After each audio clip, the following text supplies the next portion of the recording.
Hello, everybody. My name is Gino Barbaro, and you are listening to the Passive Investor Show with John Fortes. Before we continue with the show, I want to provide the PI listeners with an opportunity. Like me, you probably invested in the stock market and found out that you could do better with real estate. You probably have invested in real estate yourself and found out that you created another job. You're already busy making a living to provide for you and your family.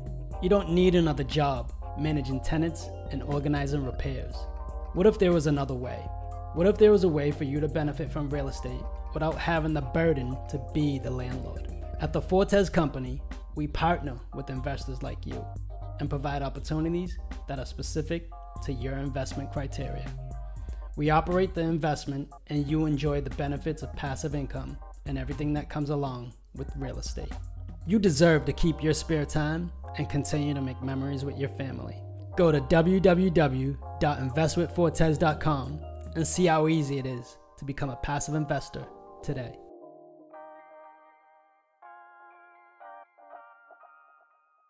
The views and opinions provided on this show are for informational purposes only and should not be misinterpreted as an offer to buy or sell any securities or to make or consider any investment or course of action.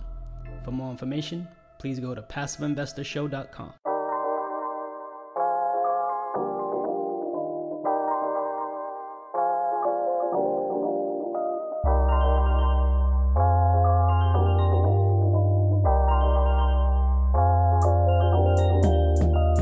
Are you a busy professional looking to diversify your portfolio? Ever wanted to passively invest in real estate but don't know where to start? John Fortes provides you with a guide to passively invest in real estate. This is the Passive Investor Show. And now, the Passive Investor Show. Here's your host, John Fortes. Welcome, PI listeners, to the Passive Investor Show. I'm the passive investor consultant, John Fortes, your host of the only ranked passive investor podcast for multifamily syndication.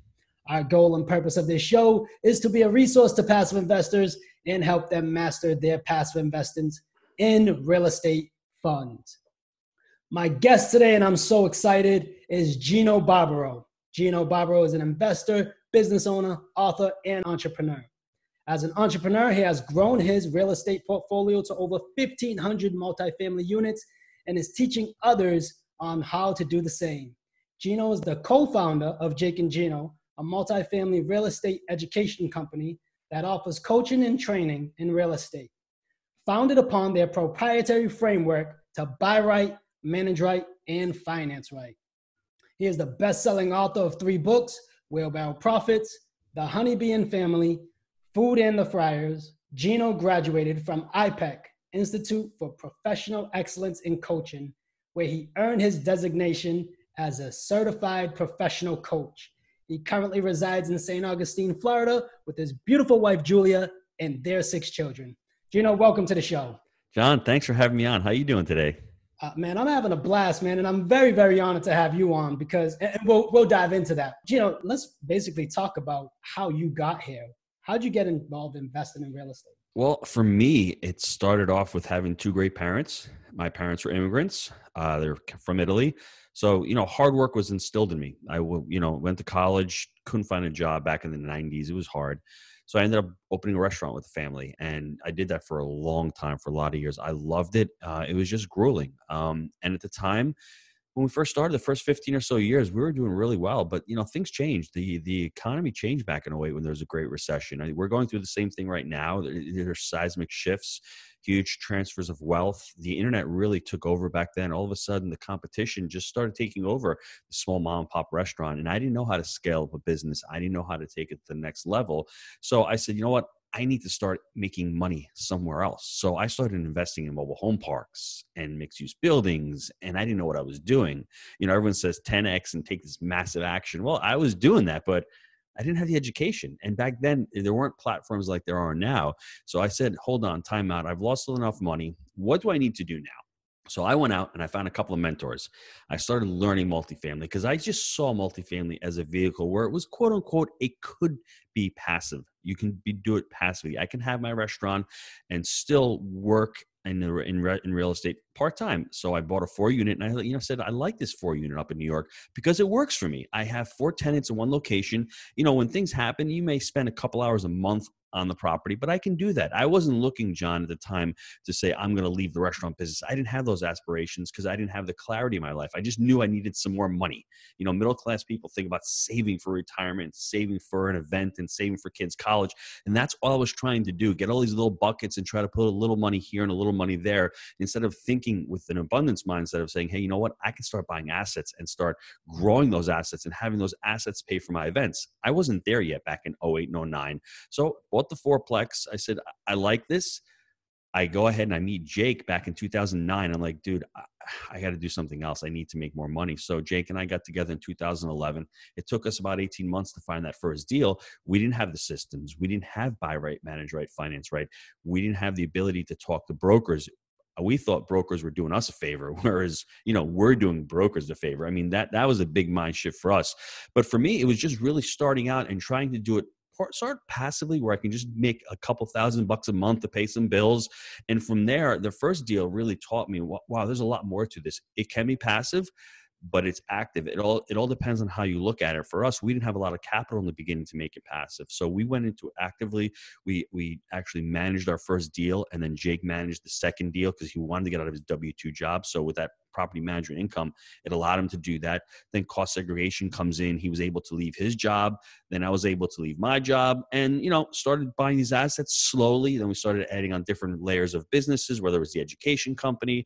Then we started syndicating deals, but it was all from that first 25-unit property. And then getting the clarity of saying, hey, I can start treating this like a business. And I start taking the advantage of multifamily, the scalability, the economies of scale, the cash flow, the cycle resiliency, which I've figured out in the last couple months is pretty good. People need a place to live. They have to pay. So when the economy slows down, the Walmarts of the world are doing great. The Amazons are doing great. And oh, by the way, you have to live somewhere. It's food, clothing, and apartments. So I figured that's a really big thing. I didn't think of it back then.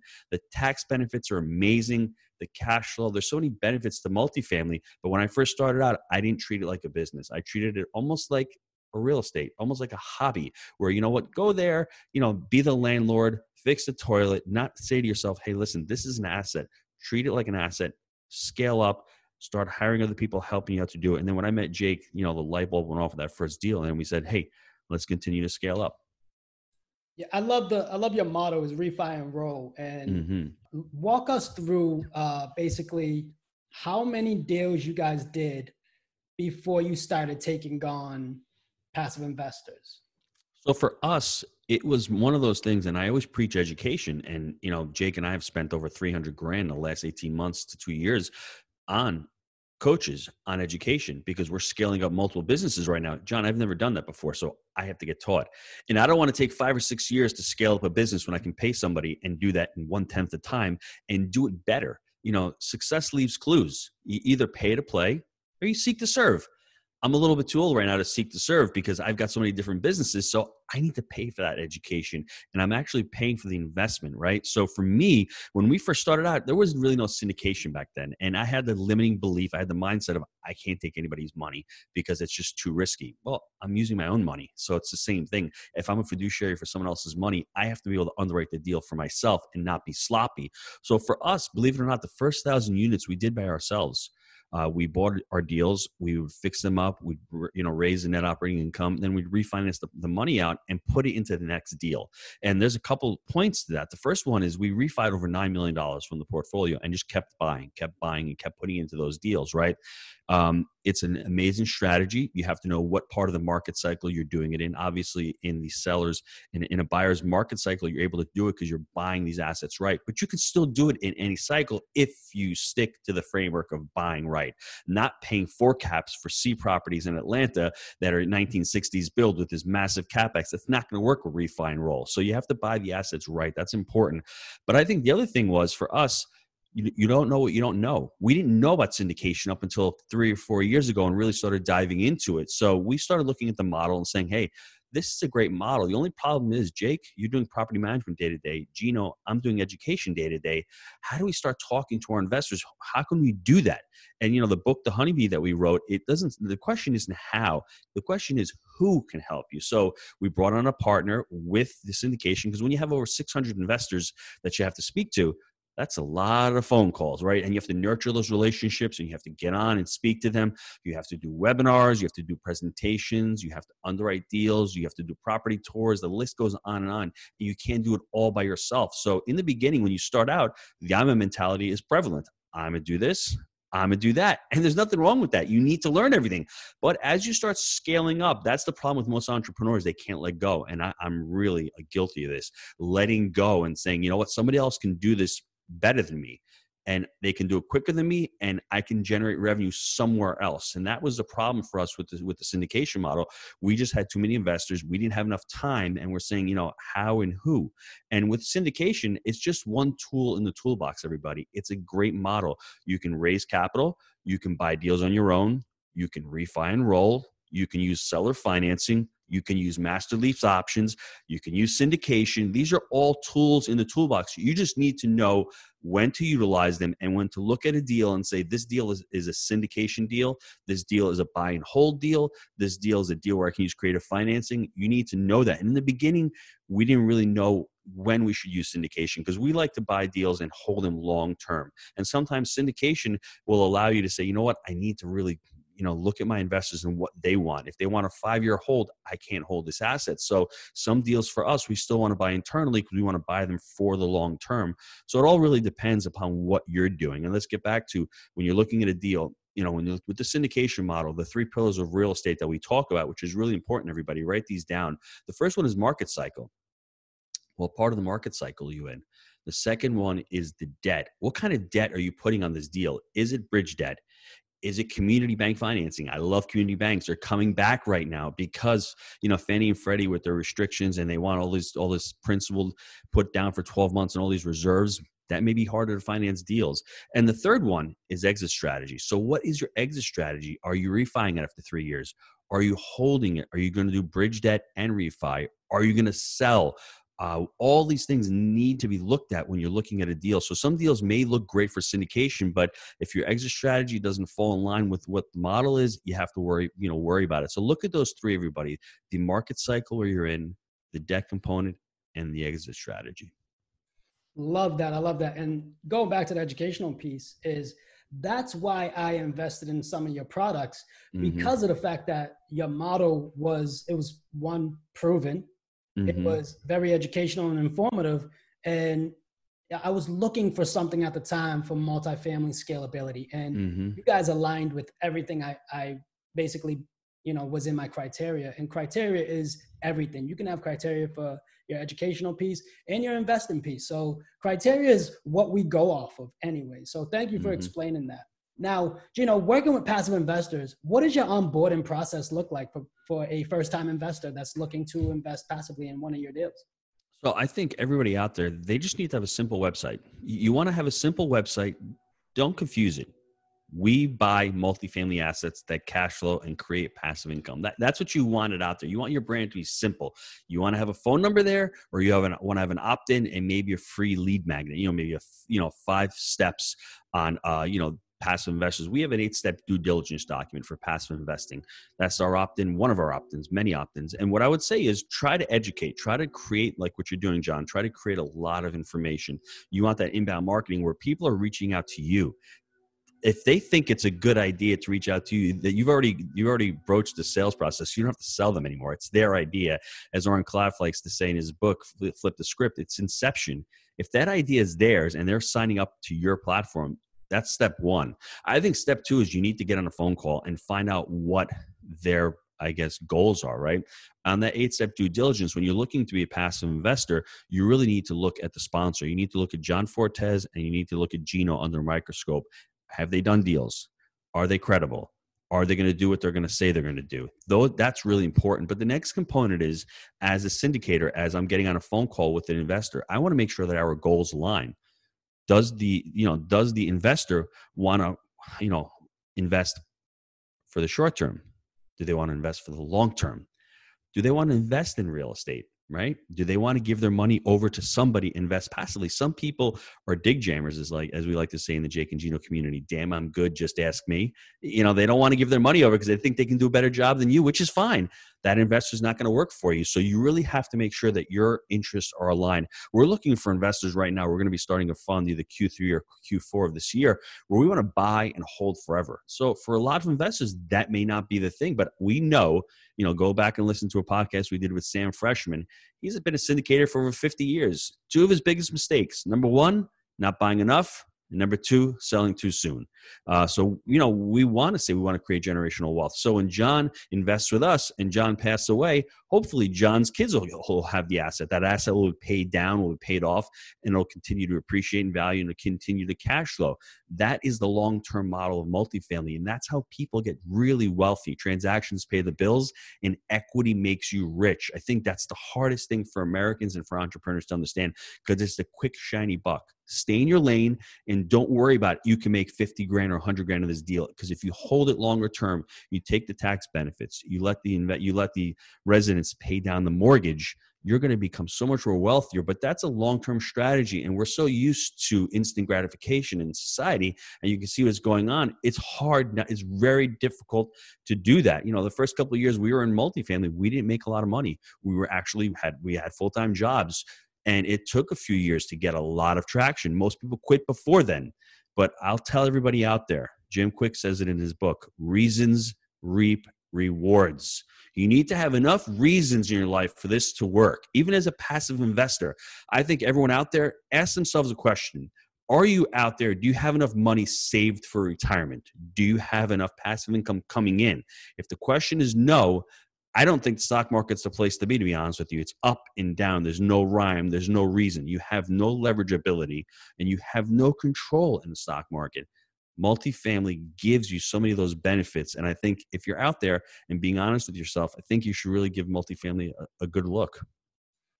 Oh man, I think that's so beautiful because everything you just said resonated with me. And that's why I jumped into it. I believed in real estate because I saw the value in my personal home and how it increased as me and my wife were doing little side projects and getting it appraised, and you see the appreciation.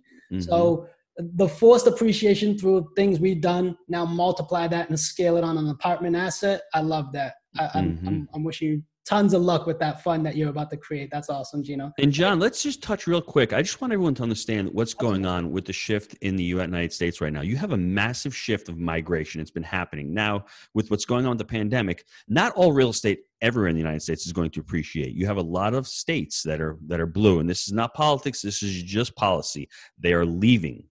And unfortunately, most of them are democratically controlled. Don't know why that is. Maybe it's the policies, but they're leaving those states because they're highly taxed, they're highly regulated, and they're coming to the Southeast. They're coming to Arizona. They're going to Boise, Idaho. They're going to North Carolina. They're going to all these places. See where the migration is. And that works really well with multifamily because almost 150 million people in this country, they're millennials and they're baby boomers. And what are they doing? They are renting, and there's not enough affordable housing in this country. And it's so much easier to rent nowadays. People know that intuitively that when you buy a house, it's great. You're going to hold it for the long term, but is it really an asset or is it a liability? When you're a millennial, you buy a house, you put 10% down, you're paying down the principal, but at the end of the year, your AC breaks. You got to fix your refrigerator. You got to fix the driveway. Is it real? Are you really making money? I don't know. And the other thing is, let's say you find a job somewhere else, somewhere part of the city, a state, or you have to move. You can't give the keys back. It's such a luxury right now to be a renter. And you can see, John, also what's going on. People are working from their home, so they don't have to live anywhere. They can pick up and live wherever they want. So to me, all of these benefits align really well with multifamily. And it's still right now, as the recession is going on, it's harder to buy a home. You can't qualify. People don't have the money to put for a down payment. So what does that make it? It makes it an even bigger pool of people who need to rent apartments. Thank you for diving into the economics. I love that. Gino, what is something you had to implement in your business as a result of working with passive investors? For us, we are using CrowdStreet right now. You need to have a CRM. We use Active Campaign as as another part of our CRM. As far as creating a customer journey, a customer experience, this is something that I didn't have in the restaurant business. When I was there, people would walk in the restaurant. Everyone would say hello a different way. Everyone would answer the phone a different way. Everyone would pack their food to go a different way. There was not a system. So for you, as that investor who's trying to get passive investors, think about the journey. Think about when you pick up the phone, you need to have a script, right? You need to know what that person is on the other side, what their likes, what their dislikes are, what they're trying to achieve. So you need a CRM for that, right? You need basically a way to capture all that information and a follow-up. And then you also have to create some type of customer journey as far as touch points. Do you want to send out a thank you card for reaching out, for talking to them? Do you want to send out a thank you email? All that follow-up, you need a CRM. And for us also, the other big thing was the property management software. Whether you want to use an Appfolio, we use Appfolio, whether you want to use a Buildium, whether you want to use a Yardi, whatever it is, you need property management software because you need data to the day and you need those KPIs to be able to relate to the investors. And I guess the other platform, John, is GoToWebinar. We do quarterly webinars right now with our investors. When we put on board a deal, we want to do webinars, but you need GoToWebinar or a Zoom or whatever platform. Those are the three big ones, I would say. Love it. Thank you. Thank you. Thank you. Thank you for talking about systems and processes and basically just kind of white glove service to your investors. You want to give them that great experience of investing because we invest in the stock market and it's almost like 9 months. What are we doing here? So, giving them an experience they can actually feel good about. So thank you for explaining that, Gino. Now, what do you do differently from other sponsors that benefit passive investors? So for us, there's a couple of things. The first thing I think that separates us from a lot of other syndicators is we're vertically integrated. So we manage our own properties and we'll stay within a 3 to 4 hour radius of Knoxville so we can actually implement our systems. We have deals in Kentucky that we have a regional manager up there. But I think the vertical integration is important. We buy the deals ourselves. We have our own CapEx crew out there and we go do our due diligence. We have a CapEx team that rehabs the units. We're going to have a flooring team out there that's going to be doing the rehabs. So we're saving our investors money that way.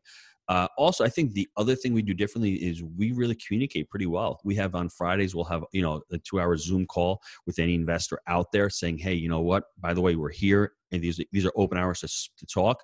These last couple of months have been very difficult. So over communicating with the investors, letting them know, hey, this property, we're going to hold back the draws this quarter. This is why we're doing it, right? Those are difficult conversations, but I think you need to do them. And in the long term, you have to do that. We're setting up something called NPS, Net Promoter Scores, with our investors. We want to know what we're doing wrong and what we're doing right, because whatever you're doing wrong, you can fix. And you don't want to assume that you're doing something wrong. You want to hear it from your investors themselves. So being transparent and trying to over communicate is a couple of things. I think that I don't know say if we're different. This is just something that we're trying to strive to become better at. And I think you cannot over communicate. There's no such thing as over communication. So those quarterly webinars and giving those updates on the properties and saying what's going on as far as CapEx repairs that's going on the property, all the value adds, seeing where the income is going, showing them how many vacant, unrented, and what the KPRs are. That's an important part of our business. Thank you, Gino. And one more thing, one piece of advice for the PI listeners.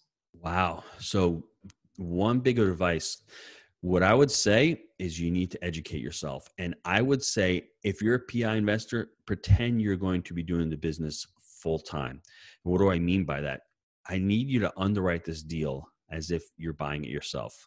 I need you to vet out the property as if you're doing it yourself. I need you to underwrite and like you're looking at this deal and I'm going to be buying it myself. How do you do that? Well, focus on the market is the first thing. Is it a real estate market where you want to be? Are you buying assets in New York? Or do you want to buy assets down south? So you really have to look at the deal holistically as if you're buying it yourself. Learn how to underwrite the deal. Learn how to, look at the financials. Learn how to even talk to the property management company. Make sure that they're vetting the right property management company. Learn how to vet a sponsor. Learn what goals you want as the investor yourself. Learn to look at the property and see, is that the kind of property that I want to own long term? And then ultimately look at the team members that the syndication has around them, whether it's a CPA, whether it is an attorney, the entity creation company, whatever that may be. Look at the deal yourself as a passive investor, and also go out there and just research the syndication company and research the deal and research the market. Gino, how can we stay in touch with you? Real easy, jakeandgino.com. Just go to jakeandgino.com/honeybee. We wrote the book. There's some resources on there.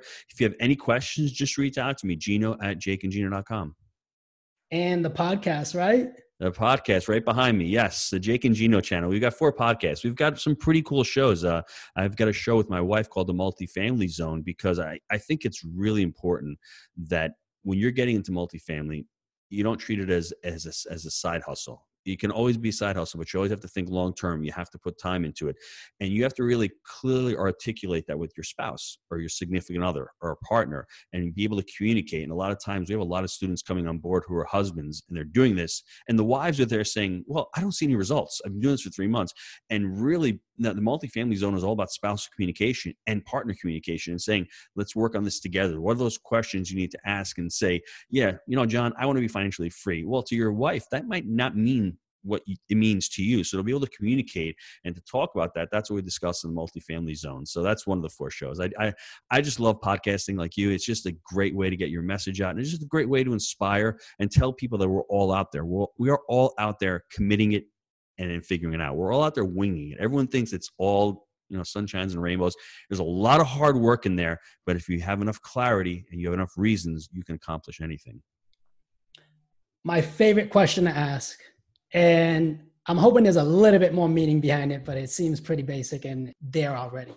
What is the meaning behind your company name? My kids always ask me, why is it Jake and Gino and not Gino and Jake? I say, you know why? Because it sounds better as Jake and Gino. And the meaning behind it is just 2 guys. It's just a pharmaceutical rep. It's a drug rep and a pizza guy. And we got together, value-based decision-making. We got together. We just wanted to buy some stuff together, and we wanted to get out of our jobs.